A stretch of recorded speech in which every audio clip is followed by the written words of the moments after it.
जंगल में बहू का पत्थरों से बना घर और घरेलू सामान। हे भगवान, आजकल ठंडी कितनी ज्यादा बढ़ गई है। मेरी तो कुल्फी जम रही है यहाँ बैठे बैठे।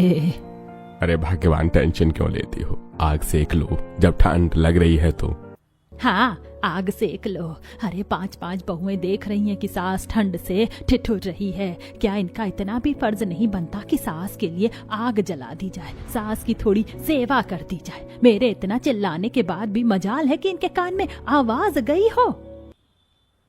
माँ जी, मैं अभी आग जला देती हूँ। तो क्या आग जलाएगी, रहने दे। अरे लोगों की बहुएं ब्याह करके आ रही हैं, दहेज में गीजर और हीटर लेके आती हैं, और मेरी बहुएं ऐसे खाली हाथ मुंह उठाकर चली आई। माँ जी, जो बहुएं आती हैं, अमीर की बेटी आ रही हैं तो सामान तो लाएंगी ही। हम गरीब घर के हैं, हम कहाँ से इतना करेंगे? पापा ने तो कहा था जो चाहिए बता दो। माँ जी ने तो साफ साफ कहा कि अरे भाई साहब, हमें कुछ नहीं चाहिए, बस अपनी बेटी दे दो, यही बहुत है हमारे लिए। अब क्या हुआ? हाँ, मैंने बोल दिया तो तुम्हारे गरीब घर वालों ने दिया भी नहीं। कंजूस, जुबान तो हाथ भर के लिए फिरती है। जा जाके काम कर।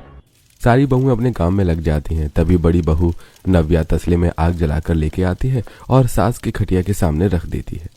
माँ जी, आप आग सेक लो, जो भी ठंडी है गायब हो जाएगी। ठीक है, जला दे। नव्या आग जलाकर चली जाती है। वहीं सुमन और गणेश घर के बाहर बैठकर आग सेक रहे होते हैं कि तभी वहाँ सुमन की पड़ोसन कांति आती है। अरे कोई है यहाँ? इतना बड़ा जीता जागता शरीर घर के बाहर ही दिख गया और कहती हो कोई है? बताओ बहन, कैसे आना हुआ इस गरीब की झोपड़ी में? तो मेरे आते ही ताना देने लगी हो तुम। हाँ, कभी तुम यहाँ बिना काम से नहीं आती तो ताना तो दूंगी ही ना। बताओ कैसे आना हुआ? ये लो मिठाई खाओ, मेरी बहू को बेटा हुआ है। अभी तो शादी को 1 साल ही हुए है ना। हाँ, तो साल के अंदर अगर बच्चा हो गया तो अच्छी बात है ना बहन जी। हाँ बहन जी, मुबारक हो, दादी बन गई हो, वो भी पोते की। मुबारक हो। शुक्रिया बहन। वैसे तुम कब खुशखबरी सुना रही हो? तुम्हारी तो 5-5 बहुएं हैं, एक से भी अभी तक खुशखबरी नहीं दी। अब मैं क्या करूं? मैं तो अब कहती हूँ बहुओं को मुझे भी दादी बना दो, और कितना समय लगेगा, लेकिन ये बहुएं, इससे कोई काम ढंग का होता नहीं है। अब बच्चा करने के लिए ही पता नहीं क्या सोच रही हैं। और किसी की शादी को 7 साल हो गए और किसी को 2, और इतने में भी अगर बहू को बेबी नहीं हुआ तो समाज क्या समझता बहन, पता है ना? कह रही है लो एक और मीठा बहू को दे देना। कांति वहां से चली जाती है, लेकिन कांति की बात सुमन के कानों में चुभ रही थी। ऐसे ही मोहल्ले की औरतें आए दिन सुमन को आके भड़काती थी और सुमन भड़क भी जाती थी। ऐसे ही एक दिन, वाह, आज तो बहुत ही बढ़िया धूप निकली। मोहल्ले की टोली की आवाज आ रही है, लगता है कुछ चल रहा है। मैं भी जाके देखती हूँ, थोड़ा मसाला मुझे भी मिल ही जाएगा। सुमन अपनी फटी शॉल ओढ़कर मोहल्ले की बाकी औरतों के बीच में जाती है। क्या बात है, क्या चल रहा है यहाँ बहनों? बस बातें, एक दूसरे का सुख दुख बांट रहे हैं बहन, और क्या। तुम बताओ कैसी हो? बहन सब ठीक ही है, क्या ही बताऊं। बहन, अपने मन का दर्द छुपाने की जरूरत नहीं है, जो मन में है जुबान पर ला सकती हो। बताओ। सुमन काकी को ऐसा क्यों कह रही हो काकी? अरे जिसके 5-5 बेटे बहू हैं, उसे फटी शॉल ओढ़नी पड़ रही है। अभी तक 5 बहू में से एक की भी गोद नहीं भरी, पूरी जिंदगी कच्चे मकान में बीत गई, और अब भी सुमन वहीं रह रही है। तो हम समझ सकते हैं सुमन की परिस्थिति। भले ही सुमन नहीं बोलती तो क्या हुआ, हमें समझ आता है। सच कह रही हो सुलोचना तुम। कभी कभी तो बहुत परेशान हो जाती हूँ, लेकिन परेशान होकर भी क्या ही कर लूंगी। बहुत इच्छा होती है हाथों में लल्ला खिलाने की, लेकिन कहाँ मेरे नसीब में कि बेटे बहू मुझे दादी बनाए। लो सुमन, तुम्हारे लिए स्पेशली एक डिब्बा मिठाई लाई हूँ, अब खुश हो जाओ, दुखी मत हो। ये क्यों? मेरे कमल का रिश्ता लग गया है ना, लड़की डॉक्टर है और बड़े खानदान की है, इसीलिए। पड़ोसनों के घरों में गूंजने वाली किलकारियों और शहनाइयों की आवाज से सुमन का कलेजा और भी ज्यादा किलस उठता था, लेकिन वो बेचारी अपने मन को मार कर रह जाती थी। ऐसे दिन बीत रहे थे। सुमन की 5 बहुएं घर का सारा काम करती, ठंडी में सास के हाथ पैर दबाती, सिर पर तेल लगाती और समय से खाना देती, फिर भी सास खुश नहीं थी। एक दिन, बेटा करण, तेरी बहन चेतना आ रही है, जाके उसे बस अड्डे से लेते आ। अरे वाह माँ, दीदी आ रही है तो बेबी भी आ रहा होगा साथ में? हाँ, दोनों आ रहे हैं। जीजा नहीं आ रहे हैं तेरे, उन्हें कुछ काम था तो वो बाद में आएंगे। ठीक है माँ, मैं जाके लेके आता हूँ। राधा, बड़ी भाभी, मछली भाभी, चेतना दीदी आ रही हैं, उनके खाने पीने का इंतजाम करके रखो। घर में तो ढंग से कुछ है भी नहीं। आप नमकीन बिस्किट लेते आओ, पानी पीने के लिए देने के लिए, बाकी खाने के लिए जो है मैं उसी में जुगाड़ कर लूंगी। और हाँ देवर जी, ठंड है ना, बेसन भी लेते आना। ठीक है। मोहन, करण और दीप तीनों गांव में दिहाड़ी करते थे। मोहन के पास पैसे नहीं होते हैं, वो उधारी मांगकर बनिया के यहाँ से वो सब सामान ले जाकर नव्या को देता है जो उसने मंगाया था। दीदी, घर की सारी प्लेट थाली कटोरी सब बगल से टकरा गई हैं, उसमें दरार आ गई हैं और इसमें पानी देने में अच्छा नहीं लगता। इन्होंने पैसे भेजे थे तो मैंने जो थाली और कटोरी ली थी माँ जी से जिद करके, याद है, वो निकाल लेते हैं, उसी में खाना पानी दे देंगे ननद जी को। जिसके बाद बहू छज्जे पर से नई कटोरी, चम्मच, गिलास और थाली निकालती है। कुछ देर में चेतना भी आ जाती है। पांचों भाभी नंद के पैर छूती हैं और उसकी खातिरदारी में लग जाती हैं। दीदी लो पानी पियो। हाँ हाँ भाभी, ठीक है। चेतना बैठकर माँ, पापा, भाई से बात करती है और नमकीन बिस्किट खाती है। क्या बात है माँ, नए बर्तन आ गए? कहाँ बहू, नए बर्तन नहीं आए। ये बहू ने 2 थाली कटोरी चम्मच लिया था, वही है। तू बता बेटा कैसी है? और ये मुनिया तो बड़ी हो रही है। हाँ मम्मी, अब बैठने की कोशिश करती है, 7 महीने की हो गई है। चेतना अपने मायके में आकर अब थोड़ा आराम करती है और रात को भाभीयों का बनाया हुआ खाना खाती है और माँ से हर समय कुछ न कुछ कानाफूसी में लगी रहती है। वहीं पांचों बहुएं। बाहर कितनी ठंड है दीदी, समझ ही नहीं आ रहा कि चेतना दीदी को किस बिस्तर पर सुलाएं। चेतना दीदी को ऐसे सुलाए तो उन्हें और उनके बच्चे दोनों को सर्दी लग जाएगी। हम अपना बिस्तर दे देते हैं और हम बोरी बिछा लेंगे। जिसके बाद पांचों बहुएं अपना बिस्तर नंद को दे देती हैं और खुद बोरी बिछाकर सो जाती हैं। आधी रात को ठंडी से फिर भी चेतना कांप जाती है। अरे दीदी को तो बहुत जोर की ठंड लग रही है। जिसके बाद पांचों बहुएं अपनी चादर भी नंद को उड़ा देती हैं और खुद ऐसे ही ठंडी में ठिठुर कर सोती हैं। वहीं अगले दिन जब चेतना जाने लगती है तो माँ से कहकर मायके आई नई थाली, चम्मच और कटोरी भी ले जाती है। माँ, आपकी नाते न बड़ी हो रही है, उसे खाने के लिए कटोरी चम्मच तो चाहिए ना। ले लूं ना ये थाली, दिक्कत तो नहीं? ले ले बेटा, और कुछ चाहिए हो तो बताना, सब तेरा ही है। ये बहुओं का थोड़ी ना है, मेरी बेटी का ही है। जिसके बाद सुमन दोनों थाली, चम्मच और गिलास, कटोरी एक झोले में डालकर चुपके से चेतना को दे देती है और बेटी को विदा कर देती है। जब बहुएं थाली देखती हैं और उन्हें नहीं मिलती तो घर में एक ढंग का बर्तन नहीं है, वो पैसे देते तो माँ जी उसका पता नहीं क्या करती है, बर्तन भी नहीं खरीदना चाहती और देखो सब बेटी को उठाकर दे देती हैं। माँ जी, कभी हम बहुओं को भी सोच लिया करो। बेटी मुंह से बाहर आकर हम आप सबके लिए इतना करते हैं, लेकिन आप इस घर की मालकिन होकर भी घर का एक चम्मच तक नहीं छोड़ती हो। बहुओं की बात सुनकर अब सुमन का पारा सनक जाता है। बस बहुओं, मुझ पर अब हुक्म चलाने की कोशिश मत करना। तुम फटीचर खानदान की बेटी को मैंने अपने घर में रखा, यही बहुत बड़ी बात है। न दहेज लाई, न संतान दिया, बस इस घर में इतने सालों से मुफ्त का खा रही हो। मेरे बेटों की कमाई बस पानी में बहा रही हो। बहू, हमारी बेटी के बारे में तुम्हें नहीं बोलना था। हम तो अपनी बेटी को देते भी तुम्हारे भिखारी माँ बाप ने क्या दे दिया। जैसे भिखारी वो, वैसे उनकी बेटी। अरे 7 साल से दादा दादी बनने की आस देख रहे हैं, लेकिन तुमसे तो वो भी नहीं होता है। मोहल्ले की बहुओं को देखो, लाखों का दहेज लाती और साल के अंदर बच्चा भी। मैं तो अब अपने बेटों की कमाई तुम पर और खर्च नहीं होने दूंगी। अब निकल जाओ मेरे घर से। बहुओं ने बहुत कोशिश की लेकिन सास एक नहीं सुनती और बहुओं को धक्का मारकर घर से निकाल देती है। 2 बहुओं के पति बाहर कमाने गए थे। घर में फोन न होने की वजह से बहुओं की उनसे बात भी नहीं होती थी। वहीं बाकी के तीनों पति अपनी बेबस पत्नियों को बस जाते देख रहे थे। अजी माँ जी को समझाओ ना, हमें घर से ना निकाले। हाँ जी, माँ जी को कहो ना, हमें ना भगाएं। हम अपने माता पिता के खिलाफ नहीं जा सकते, हमें माफ करना। माफ करना, लेकिन मैं चाहकर भी तुम्हारी साइड नहीं ले सकता। तीनों पति बुत बनकर बस अपनी बीवियों को अपमान देख रहे थे। तीनों में से एक ने भी अपनी पत्नी के लिए आवाज उठाने की कोशिश नहीं की। जाओ यहाँ से, मैं अपने बेटों की दूसरी शादी करूंगी। तुम फटीचर खानदान की बेटी को और नहीं झेल सकती हूँ मैं, बांझ कहीं की। सुमन और गणेश दोनों बहुत बुरी तरह बहुओं को बेइज्जत करके धक्के मारकर घर से निकाल देते हैं। वहीं पांचों बहनें रोते बिलखते हुए अब दर बदर भटकने लगती हैं। उन्हें समझ ही नहीं आता क्या करें, कहाँ जाएं। मायके जा नहीं सकते, माँ पापा की बेइज्जती होगी। मेरा तो मन कर रहा है मर जाऊं। नहीं दीदी, हम कुछ ऐसा कर दिखाएंगे कि हमारे ससुराल वाले भी याद रखेंगे। मुझे लगता है हमें जंगल की तरफ जाना चाहिए। गांव में लोग हमें देखकर हमारे ससुराल वालों का ही मजाक बनाएंगे। हम जंगल में शांति से रह सकते हैं। हाँ, और इस जंगल में जंगली जानवर भी नहीं है तो घबराने की भी कोई जरूरत नहीं है। पांचों बहुओं को फिलहाल जंगल में जाना बेहतर लगता है और वो कुछ सोचे समझे बिना जंगल के अंदर चली जाती हैं। और जैसे जैसे घने जंगल में जाती हैं, हरे पेड़ पौधों के कारण अब उन्हें पहले से ज्यादा ठंडी लगने लगती है। मैंने सोचा था कि ठंडी कम होगी, लेकिन ये तो और भी ज्यादा बढ़ गई है। यहाँ तो ओढ़ने बिछाने के लिए भी घर की तरह ही कोई साधन नहीं है। दीदी, जंगल में लोग जुगाड़ से रहते हैं। पापा मेरे लकड़हारे हैं ना, वो बताते थे मुझे। हाँ, रीमा सही कह रही है, हमें कुछ जुगाड़ लगाकर यहाँ गुजारा करना पड़ेगा।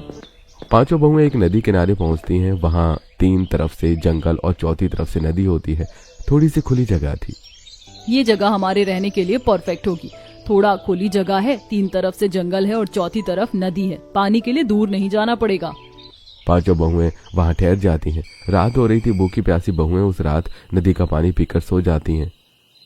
ठंडी का मौसम और तेज सर्द हवाओं के कारण उन्हें तेज ठंड लग रही थी और नींद नहीं आ रही थी। क्या करें कि ठंडी से बच सके, कुछ समझ नहीं आ रहा। बहुएं परेशान थी। तभी पांचों बहुओं को वहां सूखे पत्तों का ढेर मिलता है। उन्हें आइडिया आता है। पांचों बहुएं उन पत्तों के ढेर में घुसकर सो जाती हैं। सूखे पत्ते होने की वजह से उन्हें थोड़ी गर्माहट मिलती है और वो चैन से सो जाती हैं। अगली सुबह अब हमें जंगल में खाने पीने का सामान जुगाड़ करना होगा। आखिर हम कब तक ऐसे हाथ पर हाथ रखे बैठे रहेंगे? भूख भी लगी है। जिसके बाद पांचों बहुएं जंगल में भटकने लगती हैं। जंगल में उन्हें कुछ फल के पेड़ दिखते हैं और वो फल तोड़ लेती हैं और पांचों नदी किनारे आ जाती हैं। ये सेब, संतरे, केले और अमरूद, साथ में बेर भी हैं। इतने फल बहुत है ना दीदी, आज तो इससे गुजारा हो जाएगा। पांचों बहुएं दिन में फल खाकर गुजारा करती हैं। कल रात को कितनी ठंड थी यहाँ। अगर हम ऐसे ही रहे तो बीमार हो जाएंगे। कुछ ऐसा जुगाड़ करना पड़ेगा कि हम आराम से रह सकें। अभी तो रात हो रही है, टेम्परेरी कोई जुगाड़ सोचना पड़ेगा कि जिससे ठंडी से रात भर के लिए बचा जा सके। जिसके बाद बड़ी बहू को नदी के किनारे बड़े पत्थर दिखते हैं। ये पत्थर कितने बड़े हैं। क्यों ना हम पत्थर पर पत्थर रखकर एक छोटा सा सुरक्षा कवच बनाएं जो रात भर हमें ठंडी से बचाएगा। जिसके बाद बहुएं पत्थर पर पत्थर रखकर चारों तरफ से दीवार बनाती हैं और ऊपर घास फूस डालकर छत ढक देती हैं। इसके अंदर तो अभी भी हवा जा रही है। क्यों ना सूखी पत्तों से सारे क्रैक्स भर दिए जाएं। पत्थर में जहां जहां गैप था, बहुएं वहां सूखी पत्ती ठूस देती हैं और अब पत्थर से बनी टेम्परेरी झोपड़ी अंदर से एकदम गर्म थी। पांचों बहुएं रात भर आराम से उसके अंदर सोती हैं और उन्हें बिल्कुल भी ठंडी नहीं लगती। वो अंदर से इतना गर्म था। अगले दिन आज तो नींद भी पूरी हो गई है और ठंडी भी नहीं लगी। लेकिन दीदी, ये कब गिर जाए पता नहीं और चोट भी लग सकती है इससे। मैं सोच रही हूँ क्यों ना हम पत्थर का ही घर बना ले। मैं भी वही सोच रही थी, क्योंकि इसमें ठंडी नहीं लगती और वैसे भी घर की जरूरत है हमें। पांचों बहुओं को पत्थर का घर बनाना ही उचित लगता है। जिसके बाद बहुएं आसपास के छोटे बड़े पत्थर को इकट्ठा करती हैं और घर बनाना शुरू करती हैं। जो बड़े पत्थर हैं उन्हें हम छोटे नुकीले पत्थरों से तोड़ते हैं। और मैं पत्तियों को चूरा करके मिट्टी में सान रही हूँ ताकि 2 पत्थर के गैप को भरा जा सके। जिसके बाद पांचों बहुएं एक के ऊपर एक पत्थर रखकर एक बढ़िया सा घर तैयार करती हैं और जंगल में गिरी हुई छोटी बड़ी लकड़ियां बीन कर लाकर उसके ऊपर की छत बनाती हैं। घर के ऊपर लकड़ियों से बनी छत रखकर उसके ऊपर पहले मिट्टी और फिर छोटे छोटे पत्थर डालकर छत भी मजबूत करती हैं। जिसके बाद बहुएं सूखी पत्ती और मिट्टी के घोल को पत्थरों के बीच के गैप में भरती हैं ताकि हवा आने का कोई चांस ना रहे और एक पत्थर से दूसरे पत्थर के बीच की पकड़ बनी रहे। अरे वाह, हमारा घर तो बहुत ही अच्छा बनकर तैयार हुआ है। मैंने तो सोचा ही नहीं था कि इतना अच्छा बनेगा। देवरानी जी, इतनी खुश मत हो, अभी बहुत काम बाकी है। अभी घर बना है, घर के अंदर बैठने उठने सोने बिछाने के लिए भी कुछ चाहिए, वरना फिर से परसों रात की तरह जम जाओगी, बर्फ की सिल्ली बन जाएंगे। सुजाता सही कह रही है और इसके बाद हमें रोजगार भी ढूंढना है। पांचों ऐसे अगर रहे तो ज्यादा दिन तक जंगल में जीना मुश्किल है। हमारे पति कितने कठोर हैं, उन्हें परवाह भी नहीं है हमारी। तुम्हारे पतियों को परवाह नहीं, हमारे पति को पता ही नहीं है। देखो ना कैसी दुविधा है। दीदी, रोने से हल नहीं निकलेगा, हम काम करते हैं, कुछ बढ़िया होगा। जिसके बाद पांचों बहुएं फिर से काम में लग जाती हैं।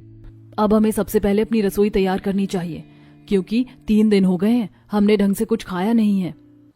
आप लोग रसोई तैयार करो, हम जंगल से कुछ फल तोड़कर बाजार में बेच आते हैं। कुछ पैसे मिलेंगे तो उससे कम से कम राशन आ जाएगा। जिसके बाद नीलम और रीमा जंगल के फल तोड़कर बांस की टोकरी बनाकर फल उसमें रखती हैं और बेचने के लिए निकल जाती हैं। वहीं बाकी की 3 बहुएं बड़े पत्थर को काटकर उससे रसोई की प्लेटफॉर्म तैयार करती हैं और पत्थरों से डिब्बा डिब्बी रखने के लिए अलमारी जैसा बनाती हैं जिसपे सारा राशन का सामान रखा जा सके। फिर नव्या पत्थर का चूल्हा तैयार करती है।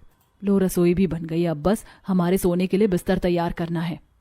जिसके बाद इन पत्थरों को जोड़कर हम इस पे मिट्टी डालकर समतल करके मजबूत बेड तैयार कर सकते हैं। जिसके बाद तीनों बहुएं मिलकर बेड के आकार में ढेर सारे पत्थर रखती हैं और उसके बाद मिट्टी का घोल डालकर पत्थरों के खुरदुरेपन और गैप्स को फिल करती हैं। जिसके बाद बेड को सूखने के लिए छोड़ देती हैं और एक बहुत ही मजबूत बेड बनकर तैयार होता है। बहुओं ने इतना बढ़िया बेड तैयार किया था जो कि मजबूत के साथ बड़ा भी था। उस पे पांचों बहुएं आराम से सो सकती थी। कुछ ही देर में नीलम और रीमा भी फल बेचकर राशन ले आते हैं। वाह दीदी, ये तो बहुत ही बढ़िया है। बेड, रसोई सब मस्त है। अरे वाह, आपने तो पत्थर के बर्तन भी बना दिए। हाँ, इसमें कुछ चपटे पत्थर मिल गए थे तो उनसे मैंने थाली बना दी और साथ में लंबे छोटे पत्थर से चम्मच तैयार कर दिया। खाना पकाने के लिए मैंने पत्थर का भगोना बनाया है और साथ में मिट्टी की हांडी बनाई है। जिसके बाद पांचों बहुएं मिलकर खाना बनाना शुरू करती हैं। आज बहुएं अपने घर में पहली रसोई की शुरुआत करती हैं। 2 बहुएं सब्जी काटती हैं, 2 बहुएं चावल दाल बनाती हैं, 1 बहू आटा लगाती है। पांचों मिलकर आज रोटी, सब्जी, दाल, चावल सारा खाना बनाती हैं और साथ में बैठकर मजे से खाती हैं। ये पुराने तौर तरीकों से रहना और ऐसे बर्तन में खाना कितने मजेदार होता है ना।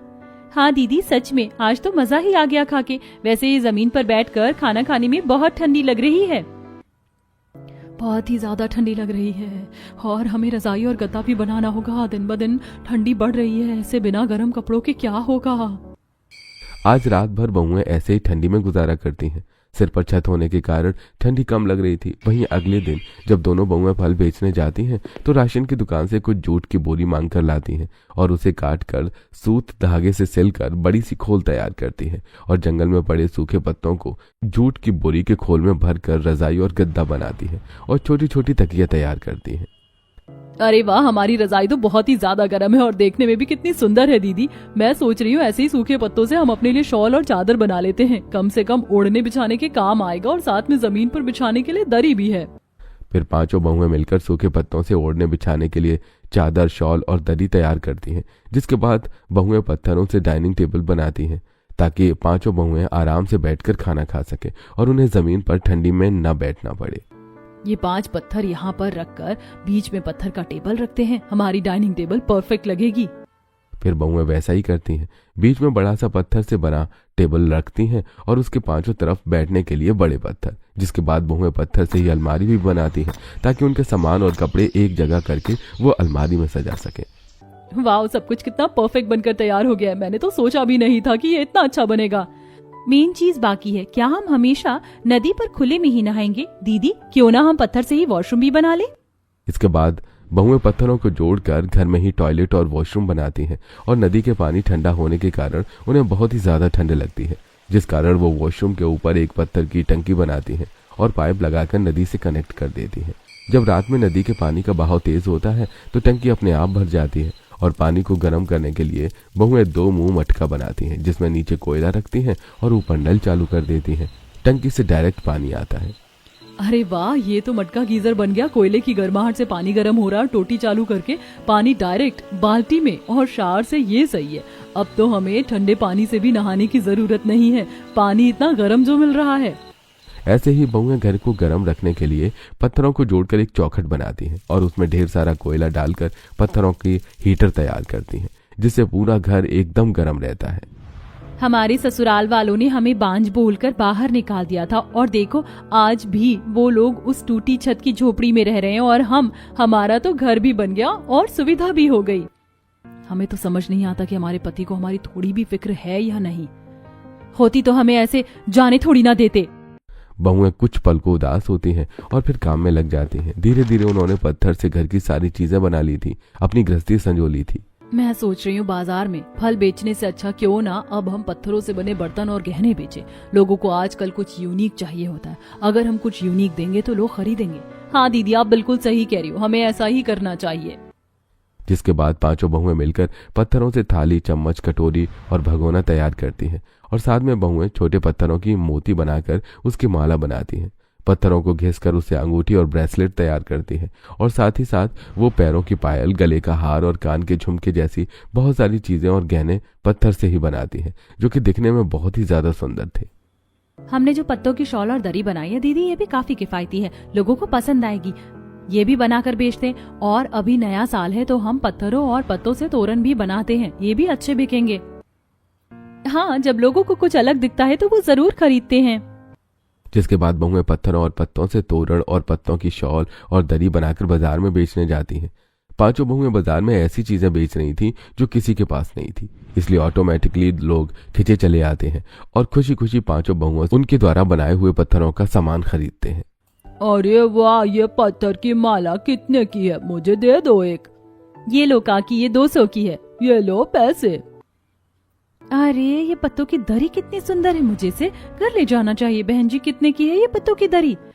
बस 500 की है। 400 लगा दो। ठीक है।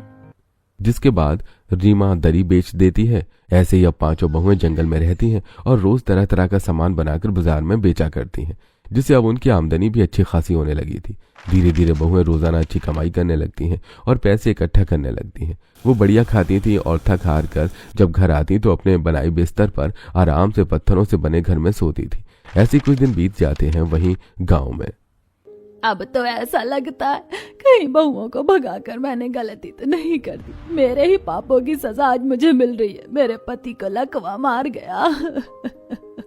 गणेश को कुछ दिनों पहले ही हाथ और पैर पर लकवा मार गया था, जिस कारण अब वो उठ नहीं पाते थे, चल फिर नहीं पाते थे और तेज ठंडी के कारण अब घर वालों को और भी ज्यादा परेशानी का सामना करना पड़ रहा था। माँ, हमें माफ कर देना। हम आपके बेटे हैं, लेकिन हम आपके लिए और पापा के लिए कुछ भी नहीं कर पा रहे हैं। मैंने बड़े भैया को भी फोन कर दिया है, वो आते ही होंगे। हमारे पास तो इतने पैसे भी नहीं है कि पापा का इलाज करवा सके। क्या होगा अब कुछ समझ में नहीं आ रहा है। सभी बहुत ज्यादा चिंतित थे। तभी दोनों बड़े बेटे राजेश और विनीत वहां आ जाते हैं। पापा की हालत, माँ की लाचारी, घर की टूटी हालत और गरीबी देखकर दोनों भाई हैरान थे और सबसे ज्यादा हैरान तब होते हैं जब उन्हें पता चलता है कि उनकी माँ ने उनकी बीवियों को घर से निकाल दिया है। हाँ भैया, हम कुछ नहीं कर पाए। जब माँ ने उन्हें निकाल रही थी, बस हम खड़े खड़े देखते रह गए। आज उसी की सजा मिल रही है मुझे। चलो भैया, हम पहले उन पांचों को ढूंढते हैं। न जाने किस हाल में होंगी पांचों। गांव के कुछ लोग बताते हैं कि वो जंगल में रहती हैं। पांचों बेटे जंगल में खूब ढूंढते हैं, लेकिन पांचों बहुएं जंगल में नहीं मिलती। तभी नदी के किनारे उन्हें पत्थरों वाला घर देखता है। वहां भी वो नहीं होती। अरे भाई, हमारी बीबियां कितनी मेहनती हैं। हमने जीवन भर कमाया पर इतना सुंदर घर नहीं बना पाई, और देखो कुछ ही महीने में पांचों ने कितना मजबूत और सुंदर घर बना लिया। जिसके बाद पांचों उन्हें ढूंढते हुए लोगों से पूछते हुए बाजार पहुंचते हैं, जहां पांचों बहुएं मिल जाती हैं। मुझे माफ कर देना नव्या। अगर मुझे पता होता कि तुम लोग इस हालत में हो तो मैं फौरन आ जाता। हम दोनों भाइयों को किसी ने कुछ बताया भी नहीं। अब हमारे साथ चलो और अब तुम्हें हमसे अलग कोई नहीं करेगा। बहुत देर कर दिया आप लोगों ने। आज तक हम कैसे रहे ये सिर्फ हम ही जानते हैं। अब हम साथ रहेंगे सुजाता, चलो ना। और हाँ, पापा को लकवा मार गया है। ससुर की तबीयत की बात सुनते ही बहुओं का मन पिघल जाता है और पांचों बहुएं दौड़ी भागी ससुर के पास आती हैं, जहां उनकी हालत बहुत खराब थी। पैसे भी नहीं है, समझ नहीं आ रहा इनका इलाज कैसे होगा। सब हो जाएगा माँ जी, आप चिंता ना करें। बहुएं पढ़ी लिखी थी, उन्हें सरकारी योजनाओं के बारे में भी अच्छे से पता था। बड़ी बहू और बेटा जाकर गणेश जी का आयुष्मान कार्ड बनवाते हैं और शहर के बड़े सरकारी अस्पताल में जाकर गणेश का अच्छे से इलाज करवाते हैं। बहू बेटे मिलकर गणेश की खूब सेवा करते हैं, जिससे धीरे धीरे उनकी हालत में सुधार आने लगता है। और अस्पताल से आने के बाद ये घर कितना टूटा हुआ है, आप लोग हमारे साथ चलकर जंगल में रहिए। जिसके बाद बहुएं सभी को जंगल वाले घर ले जाती हैं और तब तक वो अपने कमाए पैसों में पति के कमाए पैसे मिलाकर गांव के घर को पक्का घर बनवाती हैं। जब तक घर नहीं बन जाता सभी जंगल में पत्थर के मकान में ही रहते हैं। बहू माफ कर देना, मैंने तुम्हें बहुत तंग किया, लेकिन आज समझ गई मैं तुम लोग कितनी मेहनती हो। जो मेरे बेटे नहीं कर पाए वो तुम पांचों ने कर दिखाया। सास गर्व से बहू को गले से लगा लेती है और नया घर बनते ही सभी गांव वाले चले जाते हैं और जंगल का घर लोगों को किराए पर देते हैं जो पिकनिक मनाने आते हैं। वहीं बहुएं पत्थर का सामान बनाकर उसे बेचती हैं और सभी खुशी खुशी एक साथ रहने लगते हैं।